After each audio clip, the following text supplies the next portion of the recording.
வணக்கம் நலம் தானா வியூவர்ஸ். இன்னைக்கு கோதுமை மாவில் ஸ்டஃப்டு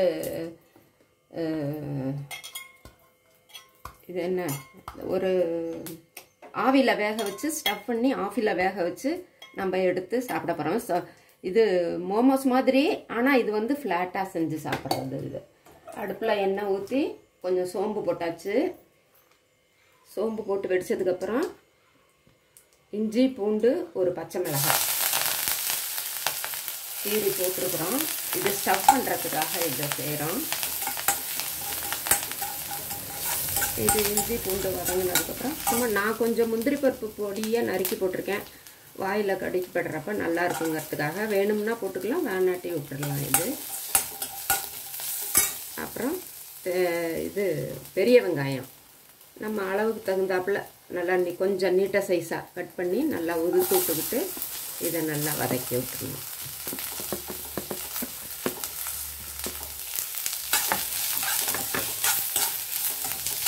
இது நல்லா வதங்கினதுக்கப்புறம் கேரட்டும் அதில் கொஞ்சம் போட்டு இந்த பொடியெல்லாம் போட்டுடணும்.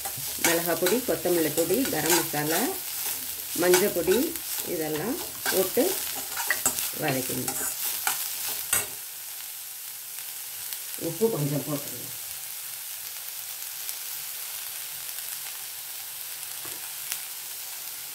உப்பு போட்டால் கொஞ்சம் தீஞ்சிடும். இதுக்கு மட்டும் போட்டிருக்கோம். அப்புறம் பொடி போட்டோடனே கொஞ்சம் போட்டுக்கலாம்.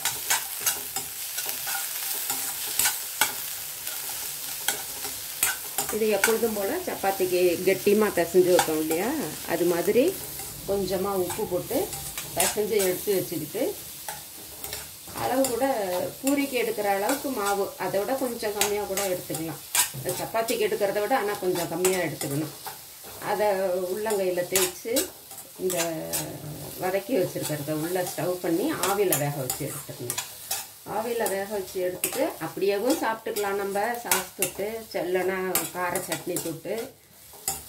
நமக்கு இன்னும் கொஞ்சம் டேஸ்ட்டாக வேணும்னா தவாவில் கொஞ்சம் நெய்யோ எண்ணெயோ ஊற்றி அதை ஒரு நிமிஷம் அப்படியே ரெண்டு பக்கமும் போட்டு பரட்டி எடுத்து அப்படியேவும் அப்படியே எடுத்தும் சாப்பிட்டுக்கலாம்.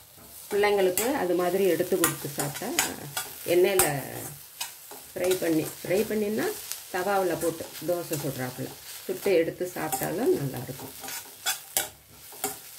இந்த ஓரளவுக்கு வதங்கிடுச்சு. இது உப்பு போடவும் சீக்கிரம் நல்லா வதங்கிடுச்சு. இதில் கேரட் ஒன்று மட்டும் போட்டிருக்கேன்.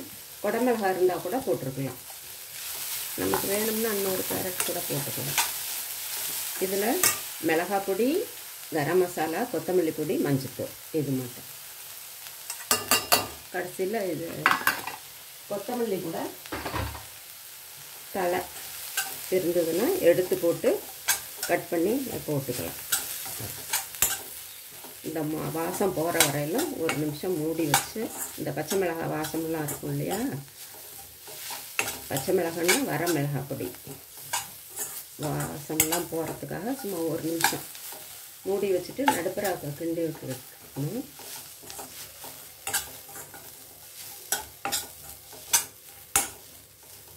இந்த வாசம் வந்துருச்சு. தலை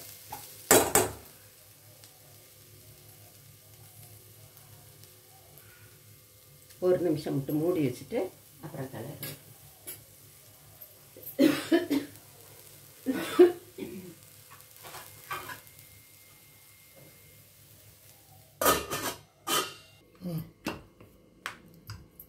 அந்த பூரணத்தை ஒரு நிமிஷம் விட்டு அந்த பச்சை வாசம் போகிறதுக்கப்புறம் எடுத்து அப்படி ஆற வச்சிடணும். அந்த மாவை இது மாதிரி எடுத்து ரொம்பவும் மெலிசாகவும் மொத்தமாகவும் இல்லாமல் ஒரு ஸ்பூன் அதில் வச்சு மோமோஸ்க்கு மடிக்கிறாப்புல நம்ம கொழுக்கட்டை மோதிர கொழுக்கட்டை எல்லாம் செய்வோம் இல்லையா, அது மாதிரி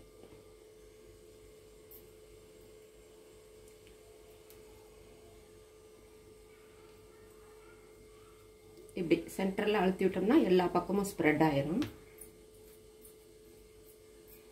இது மாதிரி எடுத்து வச்சுக்கணும். நல்லா ரவுண்ட் ஷேப்பில் அவங்கவுங்க வேணுங்கிற சைஸ் ரொம்ப பெருசாகவும் செய்யக்கூடாது, ஓரளவுக்கு இது மாதிரி செஞ்சு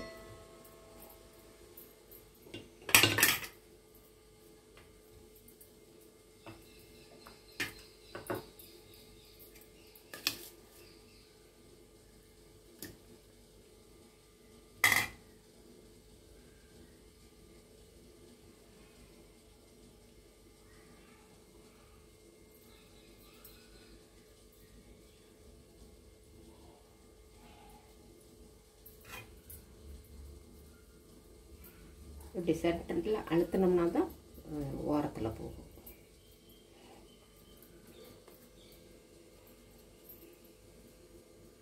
ஆவியில் ஒரு 7 நிமிஷம் வேக வச்சோம்னா போதும். இந்த இது மாதிரி செஞ்சு உள்ளே இப்போ ஸ்டஃப் பண்ணி வச்சுருக்குது அந்த மசாலெல்லாம். இந்த தண்ணி இட்லி பானையில் தண்ணி கொதிச்சிருச்சு. இதை வச்சு 7 to 8 நிமிஷம் 7 நிமிஷம் இருந்தால் போதும்.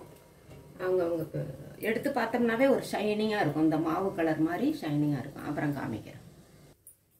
8 நிமிஷம் வேக வச்சது. முதல்ல இருந்த மாவுக்கும் இப்போ இருந்த மாவுக்கும் வித்தியாசம் தெரியுது பாருங்கள். இப்படி தொடையிலேயே வெந்திருக்கிறது தெரியும்.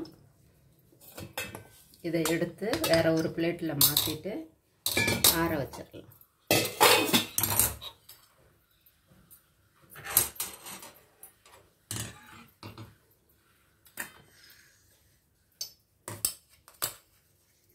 எண்ணெய் கடை இருக்கிறதுனால அப்படியே கொட்டினா போதும்.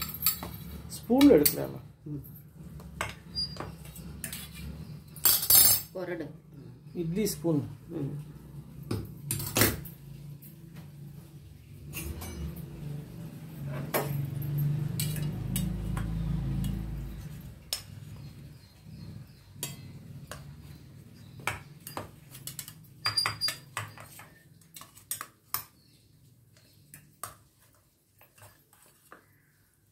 இப்படி எடுத்து வச்சாச்சு.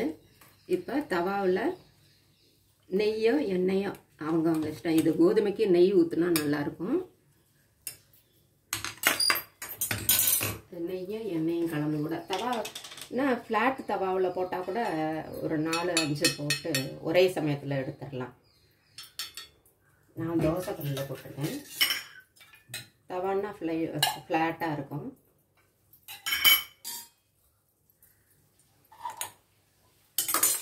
இப்போ இது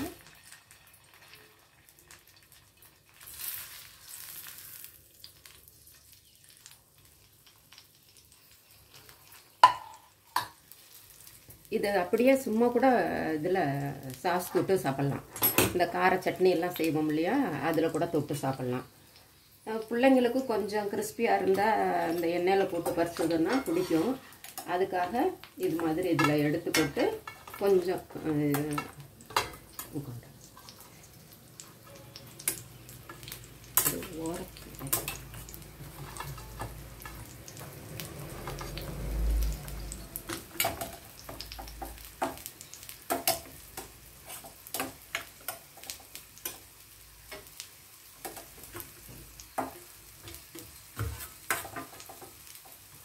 இட்லி தட்டில் கூட வச்சு எடுக்கலாம். இது மாதிரி இதில் தான் இருக்கணும்.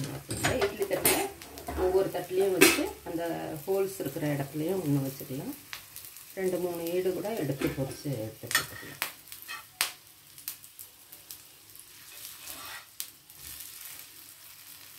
கொஞ்சம் சதக்க விட்டு எடுத்தோம்னா நல்லாயிருக்கும்.